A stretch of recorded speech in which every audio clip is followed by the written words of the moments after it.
At Focus on Liberia, we discuss everything Liberia, from education to politics, arts and culture, entertainment, agriculture, history, religion, family, and technology.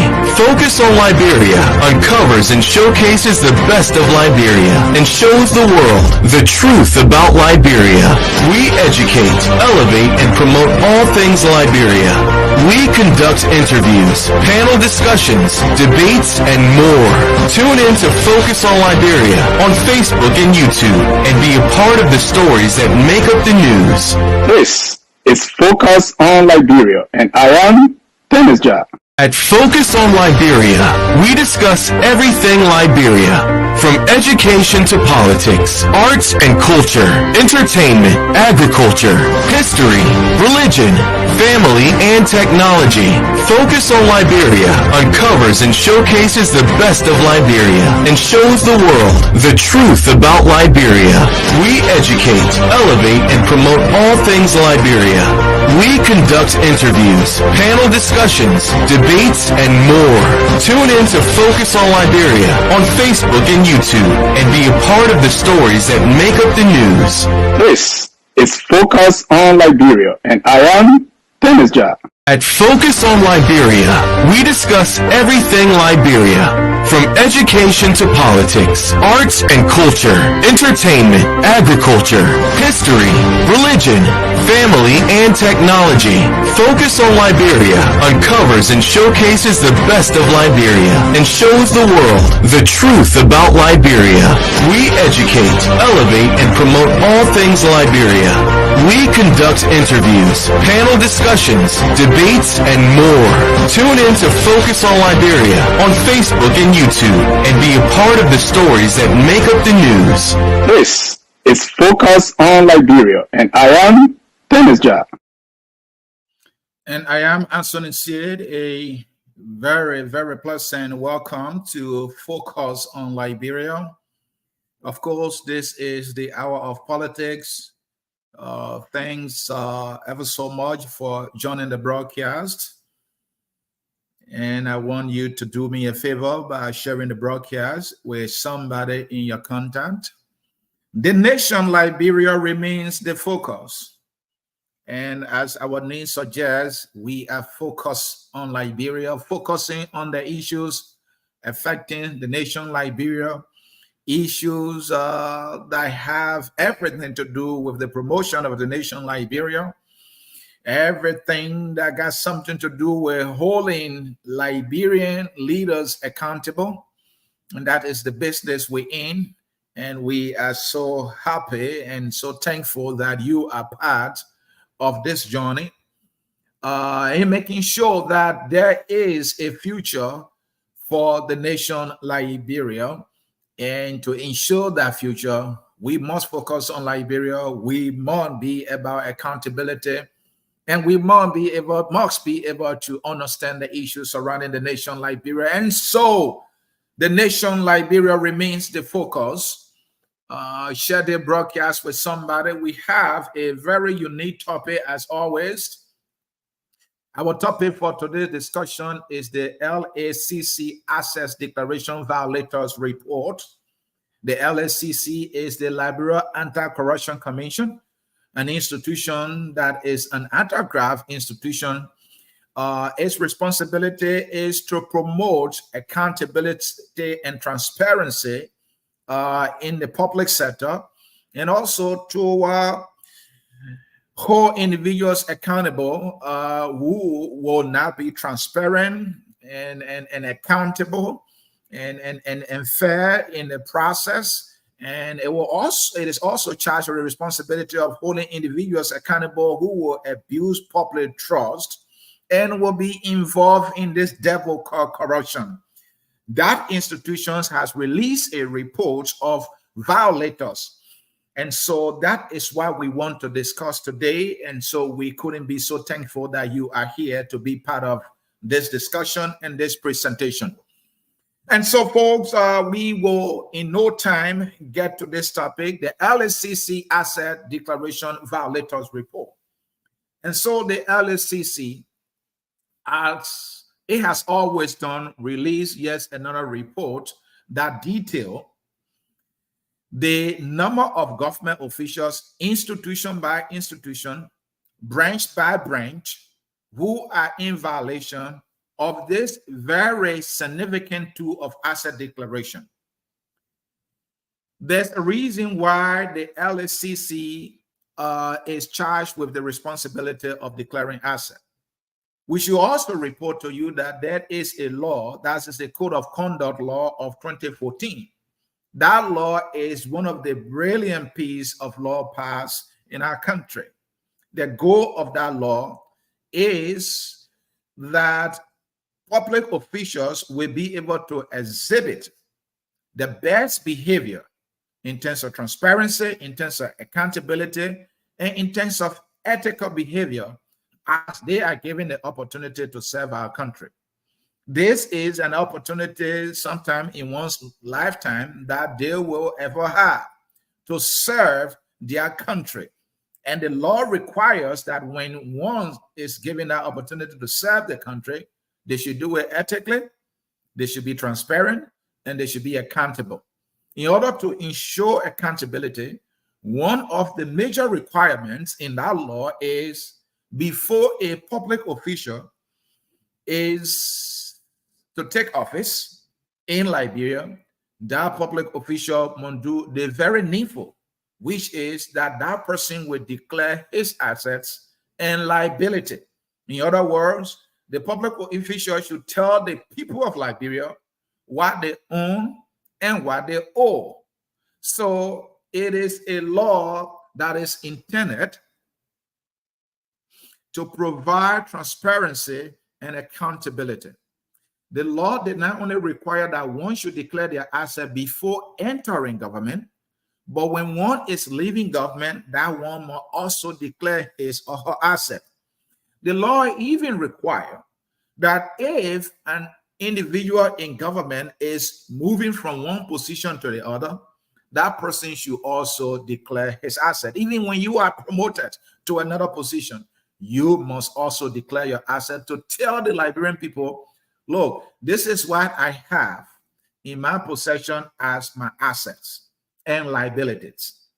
The reason for that is so that people will not be able to abuse trust and amass wealth at the detriment, at the displeasure of the Liberian people. It is meant for accountability and transparency. This is one of the very least requirements of any public official, which should not be difficult. So you are not working today. You have been given the opportunity to serve as minister upon being appointed by the president, for example. The law requires that, Mr. X, before you become that minister of government, tell the Liberian people, be fair, be clear, be transparent, and be open, and be accountable by telling the Liberian people that, look, I have my little house. I spend about this amount, so it is worth this amount. I have a bank account. I don't even have a penny in that account because I'm not working, I'm struggling. I have a motorbike. Tell the Liberian people your assets and liability. Liability is what you owe somebody. Maybe you took a loan from a bank in a tune of, let's say, $5,000, and you are in the process of paying, you have not paid back. Like former finance minister Augustine Gaffouin, who credited money from the Liberian people, and he's still owing $5,000 based on the other reports that we got. Such a man, if he is to get back into government, should tell us that he owes the Liberian people, and not only the Liberian people, that he owes just about any institutions or anybody. Whatever you owe, be a car you took on credit, a house you got on credit, whatever it is, you need to declare that to the Liberian people. The reason is so that when you are leaving power, we know what you have acquired, and then we'll be able to measure what you have acquired with your income for the time period you were in government, just to make sure that you did not walk away with money that really don't belong to you. That is the essence.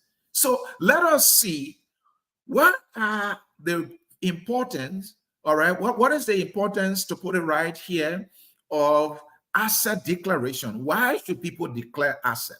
Let's talk about that more before we get into the fact that the report from the LACC definitely revealed that all three branches of government are in violation. Some at 91%, some at 60%, and so on and so forth. And this is embarrassing.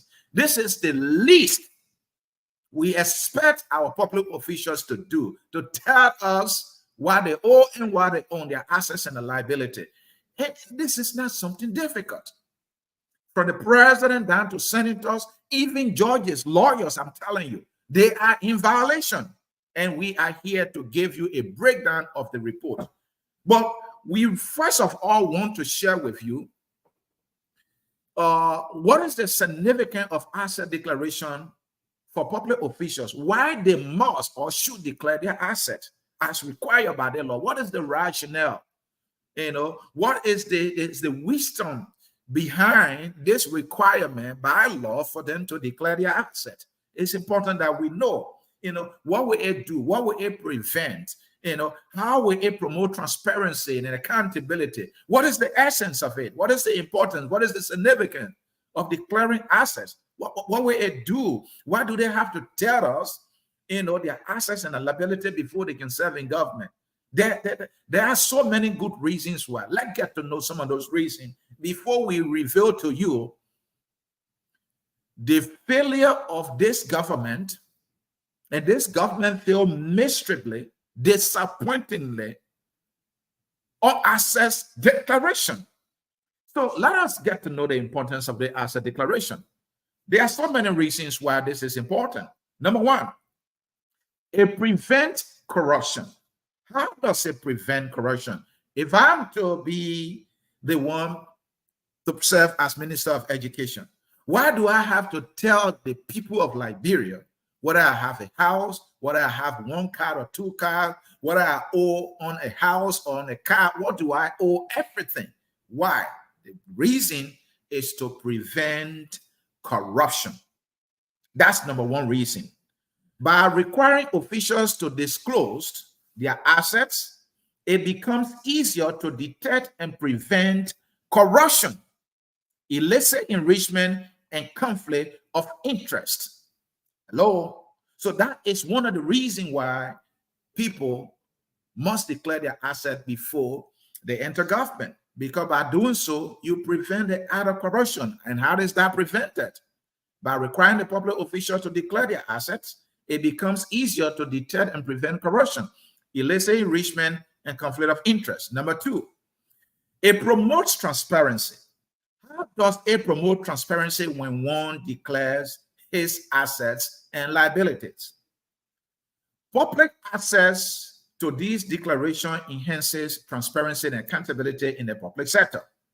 This allows citizens and the civil servants and the civil society to monitor and ensure that officials are not abusing their power for personal gain. So I declare my asset, I publish my asset. Now you know that I only have a house that is less than $100,000. Now you know that even before getting the government, I was not even making enough money. Maybe I was unemployed and I have a little house, I have only one car, or I didn't have any car at all. And now I'm in government, I'm only making $5,000 a month, let's say $5,000 US. In 6 months' time, if I'm riding a car or driving a car that is worth $70,000, first of all, we want to know how they actually manage now to start driving a car worth $70,000. Did the government give me that car? If the answer is no, where did I get money from in less than 6 months to be driving a $70,000 car? I'm making $5,000, less than 6 months on the job, I'm driving a $70,000 car. How is that possible when the government did not give me the car? How is that possible if I did not take a loan from the bank for that car? Now, the suspicion now would be, if I have access to government funds and resources, more than likely I have taken that money from the government to procure that car or to buy that car for me, because we will be able to check the other boxes. Did the government give the car to him? No. Did he take a loan? No. How much is he making? Making $5,000. Then how is it possible that he's driving a $70,000 car if he didn't take a loan? If the government didn't give him the car, does he have access to government money? Is he somebody who is a head of a government agency that's being allotted money in the tune of millions of dollars, and he has the supervisory power over how those funds are dispersed at that agency? Of course, yes. Did he connive with the controller to get him this kind of car? More than likely it's possible. That is why these individuals must be able to declare their assets. Because when they start enriching themselves, when they start building mansions, when they start acquiring cars and other valuables, then we will be able to question the source or sources of those riches that they are acquiring overnight, just because now they are in government. This is something this person could not do when the person was unemployed. Or this is what the person could not do when the person was in the private sector working somewhere and making at least $1,000. How is that possible now that the person is in a public office? It will become very, very easier to verify the worth and the worth this person is acquiring overnight. So this promotes transparency. Another reason why public officials must declare their asset is the fact that it will help to build integrity. It will help to build integrity. When you declare your asset and tell us you don't have a house, or you have a house less than 50,000 United States dollars, and you are making $5,000, it promotes integrity. That means you are a person who has integrity. And you know that what you're making now is not enough for you to build a house in 1 year that is a mansion up to maybe $200,000 value. You know that the $5,000 you're making a month is not enough for you to acquire a $70,000 car in less than a year on the job. So this helps to build integrity, because one must be able to live within his means. And if one is not living within his means, that means that person is getting what they're in possession of somehow, somewhere. More than likely, it might be through a means of corruption. That is why declaring asset is very important when it comes to public office. Another reason why people must declare their assets, or government officials must declare their assets when they are appointed in government, is the fact that this will support anti-corruption efforts. We want to fight corruption. If we want to fight corruption, we have to know the financial standing of the individual. We have to know the income of the individual. We must also know the access that person has to public resources. When we know, then we will be able to tell what this person is doing and not doing in terms of acquiring wealth. So this is a way of supporting anti-corruption efforts. And this is something that's been done all over the world. Many countries have introduced asset disclosure requirements as part of broader anti-corruption strategies. These declarations are often scrutinized by anti-corruption agency, journalists, and the public. When these people disclose their assets, when these people publish their assets, when they declare their assets, now journalists, the civil society, those who follow governance, are able to follow them, to know that, okay, I'm a journalist. This president, this minister, this lawmaker declared their asset on this day with the Anti-Corruption Commission. And the person said they didn't have anything of value up to $50,000. And we know that the job the person is occupying, the person is only earning $5,000.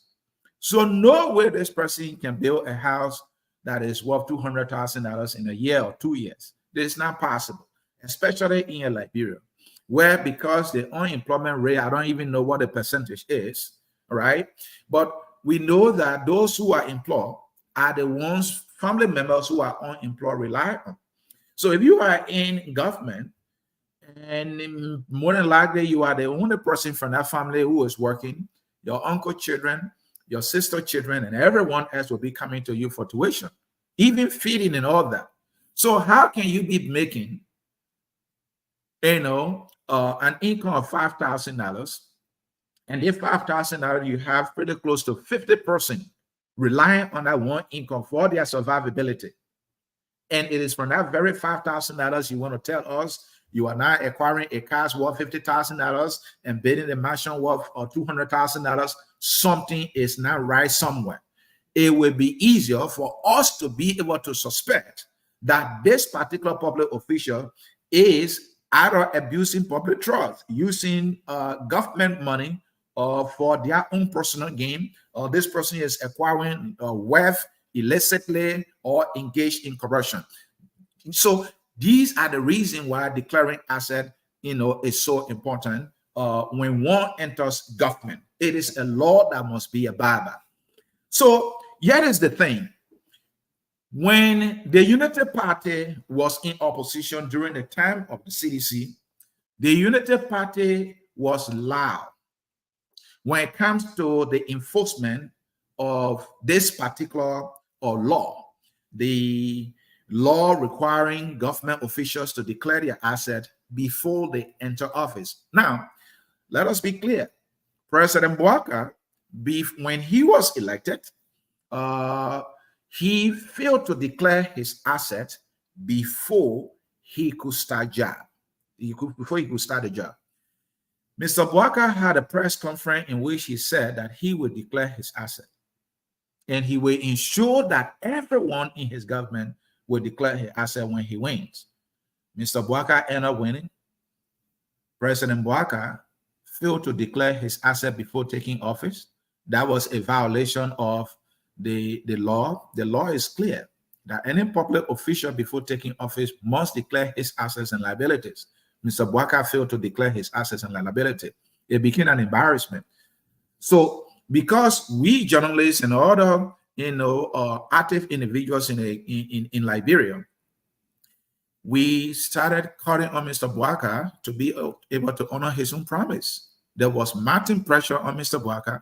Mr. Bouaka, in violation, later declared his asset, and Mr. Bouaka did not publish his asset. Mr. Bouaka criticized then President Weah on his failure to declare his asset and even publishing it. But Mr. Bouaka came in and did exactly the very thing that President Weah did.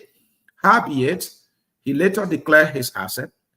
President Bouaka, when he made that promise, he said he will do so, and he will ensure that those who he appoints into government will also declare their asset. Now, as we speak, there is a report from the LACC that is responsible for receiving all asset declaration, verifying them, and reporting to the Liberian people. The LACC now has released a report of asset declaration violators on this Unity Party government. The Unity Party that was loud, that was criticizing the CDC government and government officials for their failure to abide by this very good piece of law that has been enacted. And it was enacted into law during the time of the Unity Party, 2014. By then, Joseph Bouaka was vice president of the Republic of Liberia. Ellen Johnson Sirleaf was president. It was during the Unity Party administration this law was passed that any government official coming into government who will have the power and authority to control government resources should be able to declare his assets and liability. It was in the wisdom of the Unity Party government to do so, and they did so. Congratulations. But here's the very Unity Party that is in violation. When Unity Party was in opposition, Unity Party said, look, CDC officials must declare their assets and liability. This is by law. Many people credited the Unity Party because the Unity Party was the one that saw the need for this law to be passed, and it was done. And some members of CDC were in the government as well, especially in the legislature. Many of them voted for this piece of law. And so to see that the Unity Party is in violation today is mind-boggling. So let us get to the detail of the report. So according to the report released by the LACC, all the three branches of the Liberian government in blatant violation of asset declaration. I mean, who would believe that Unity Party officials will be in violation? Who would believe that President Bwaka will promise to ensure that his officials will declare their assets? They have failed 6 months and counting, and President Bwaka has not done anything about it. So let us give you the breakdown of the report, government branch by branch, and the number of people who failed to declare and the percentages therefore. All right, let us bring that to you right away. So let us start with the first branch of government, and then we'll come to the executive, and then we'll go to the judiciary. The first branch of government is the legislature. These are lawmakers. They make the law. The law that we're talking about right now, the Code of Conduct of 2014 that require officials of government to declare their asset was passed into law by the first branch of government called the legislature. That is the House of Representatives and the Senate. They together passed this into law, making it a requirement in Liberia that every official of government must declare his assets and liability. Now, who helped to also make this law? The executive branch of government. When a law is passed, before it becomes law and binding on every individual in the country, it must also be signed by the president. So then, Ellen Johnson Sirleaf affixed her signature on this piece of law for it to become law in Liberia. So the Unity Party fingerprint is on this. But the ones that pass the law, who are clothed with the authority to make law, is the legislative branch of government. In our country, we have three branches of government, and they all have their responsibilities. The legislature makes the law, the executive enforces the law, the judiciary interprets the law. So the law we're talking about was made or was enacted or crafted by the legislature. So how did the legislature do in obeying the law that it passed? Let's start with the House of Representatives. In the House of Representatives, 47 out of 73 lawmakers are in violation of this law. I repeat, the lawmakers that made the law, 47 of them, 47 of them out of 73 are in violation. What is the percentage here? So, for the House of Representatives, we have 64.38% of lawmakers are in violation. That is more than 50% of all our lawmakers, our representatives who are in violation of the LACC requirement here. 64.38% of lawmakers are in violation. So out of the 73 members of the House of Representatives that we have, 47 of them are in violation. In other words, 47 of them failed to declare their assets. Now, let's go to the Senate. Maybe you think the Senate will even be better. The Senate, we have 30 senators. Out of the 30 senators, 18 of them are in violation. So 18 out of the 30 senators are in violation. Of the 30 senators we have who helped to pass the law, 18 of them failed miserably to declare their assets. They refuse to tell us their assets and their liability. It is required by law. These are lawmakers. This should be the example How you make law, you don't obey the law, you don't respect the law. So 18 out of the 30 senators are in violation of assets declaration in Liberia. What is the percentage? 60.00% of senators are in violation of asset declaration as we speak, according to the LACC report. So 60% of senators are in violation of asset declaration. These are lawmakers. These are the ones that are violating our laws in Liberia. Now let's go to the executive branch of government. So the executive branch of government under President Bouaka, how did it do? Number one, let us also first of all tell you President Bouaka is the head of the executive branch of government. He is clothed with the power constitutionally to appoint all government officials.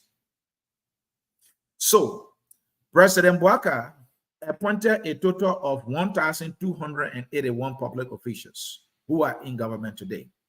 Or in other words, 1,281 public officials are under the supervision of Mr. Bouaka, the President of the Republic of Liberia.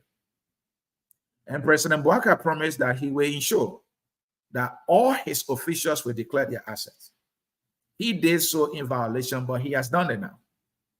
The people he appointed, he promised to ensure that they will declare their asset.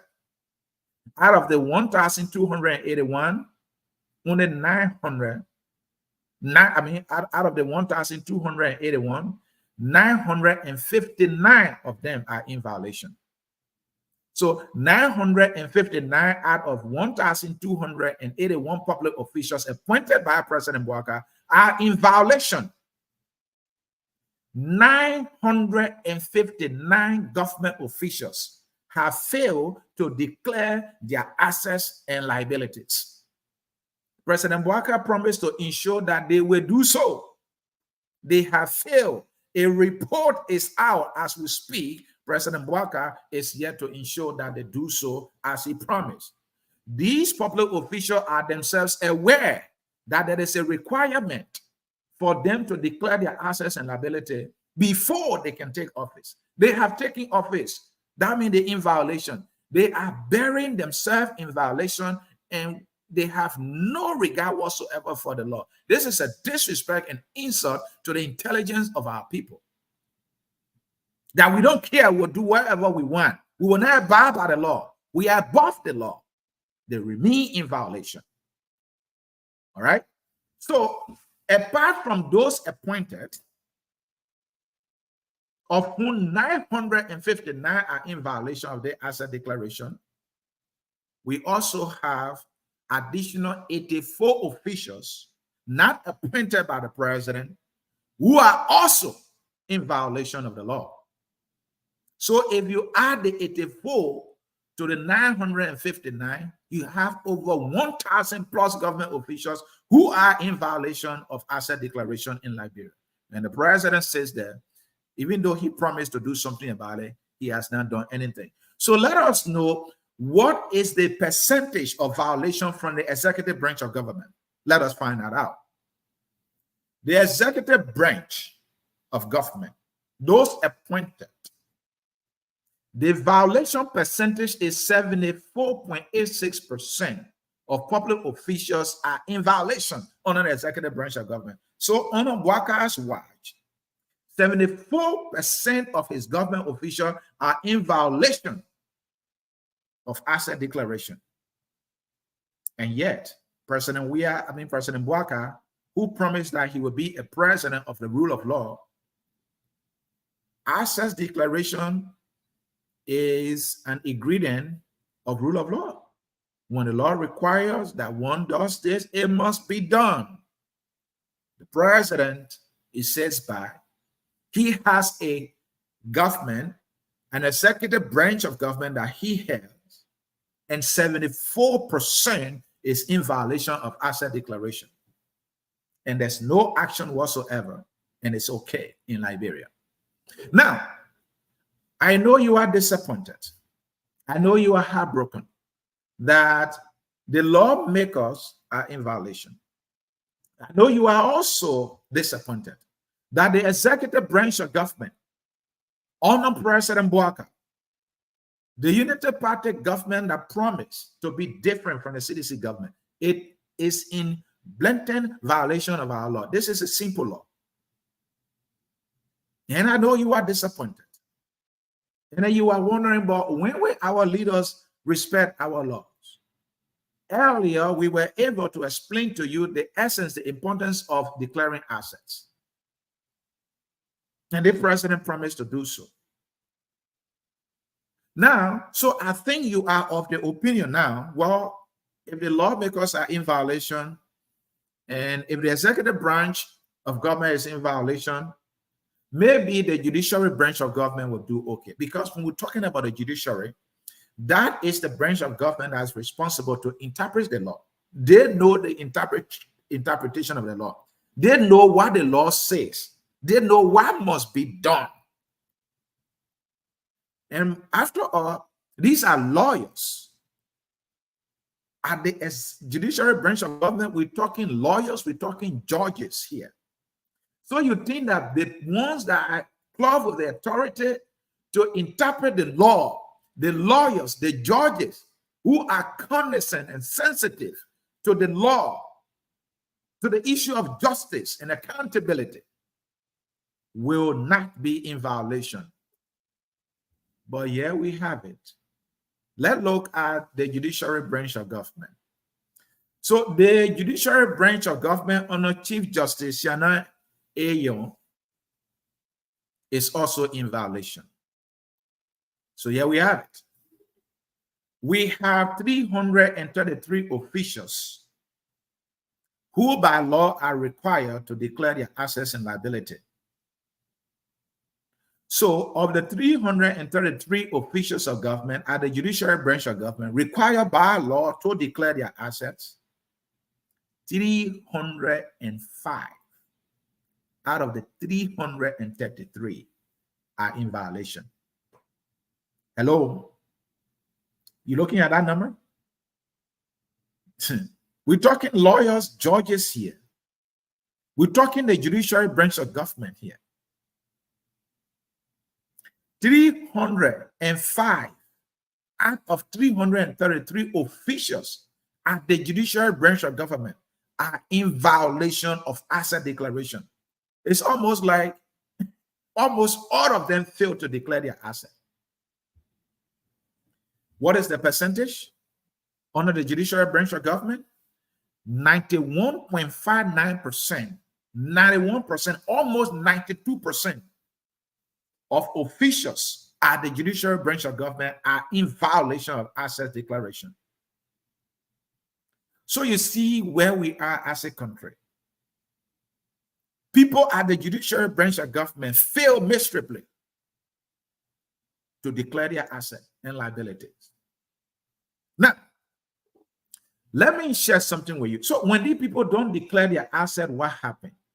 Can there be penalty? Is there something the president can do? So how these people are supposed to declare their asset anyway? Let's share a piece of information that is important. In order to make asset declaration easier for these people, the law did something that I really like to make it easier for them. And I'm going to bring it to you here clearly. In the LACC Act revised, the Asset Declaration Act revised, 10.2, it reads here, repository and contents of declaration. This piece here, or this part of law, is trying to make it easier for people at the various branches of government to declare their assets, where they should go and to even make it easier. So it reads here, the declaration of personal interests, income, assets, liabilities, and the performance bond, as may be required, shall be logged with 1. In the legislative branch, with the Secretary of the Senate and the House of Representatives with the Chief Clerk. So it's trying to tell you that for the senator to declare their asset, in order to make it easier, they don't have to travel all the way to the LACC office. They can do it right there at the Senate. And how do they do it? All they have to do is collect the funds from the chief clerk, all right, at the Senate.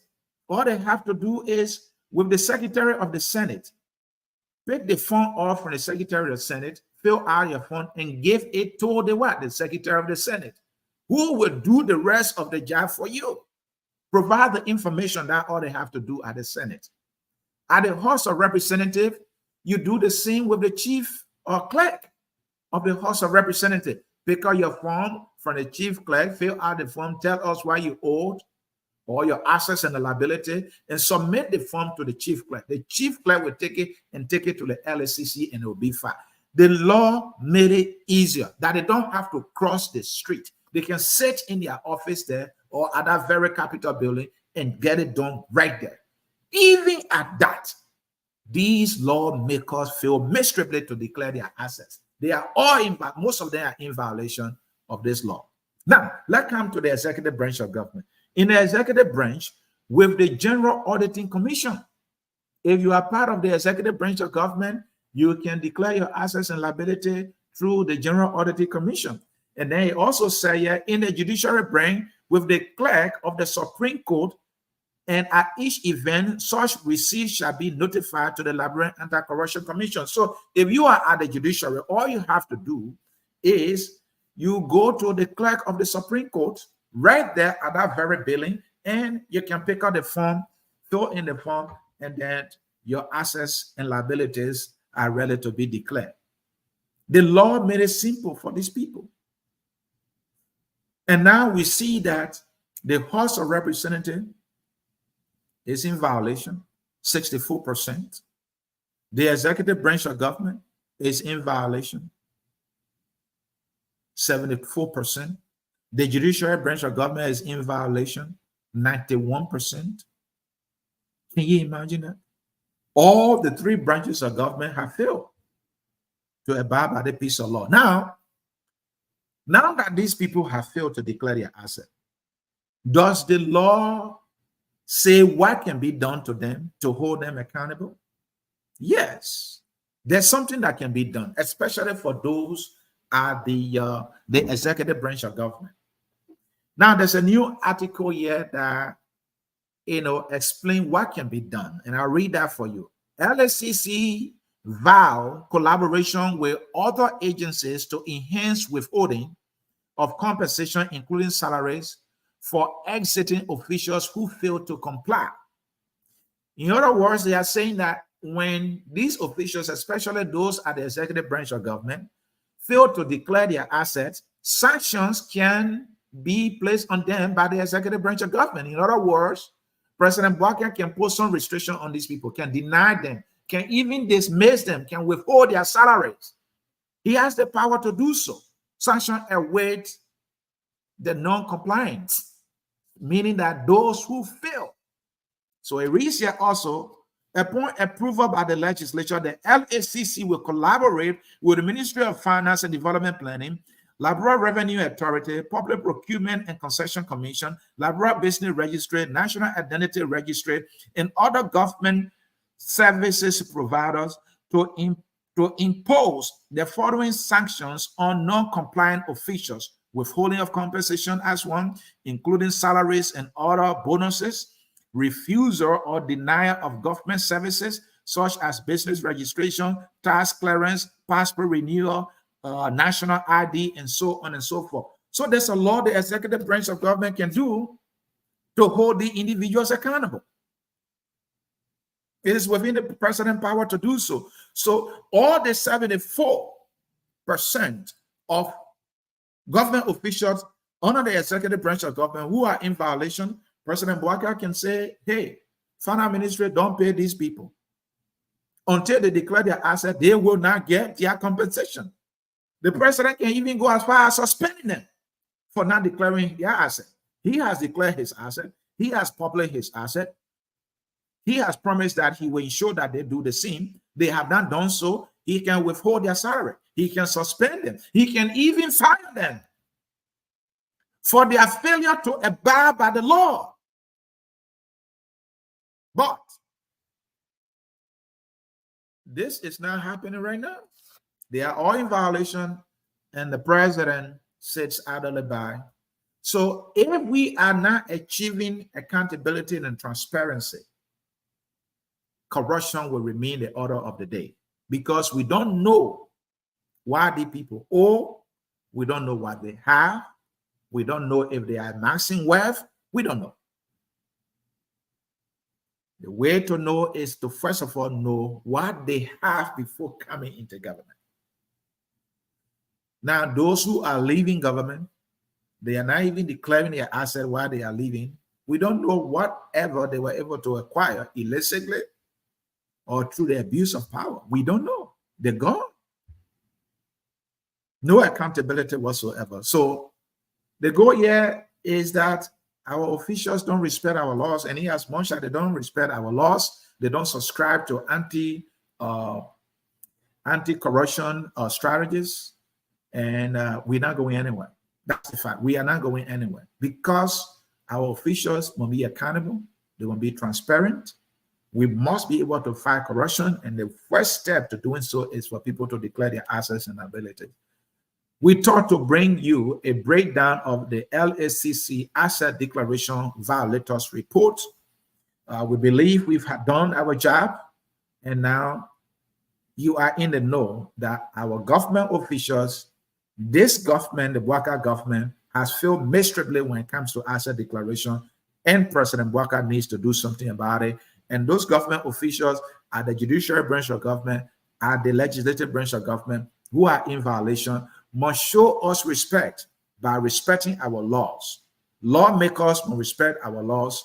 Our judges, the judiciary branch of government, the chief justice, and everybody, the associate justices, the judges, they must respect our law. They are all in violation, and it does not speak well for them, does not speak well for our country, and this is sad. On that note, folks, in cyberspace, this is how we'll come to the end of yet another edition of our program here at Focus on Liberia. My name is Sonny C, and I brought you the topic, the LACC Asset Declaration Violators Report.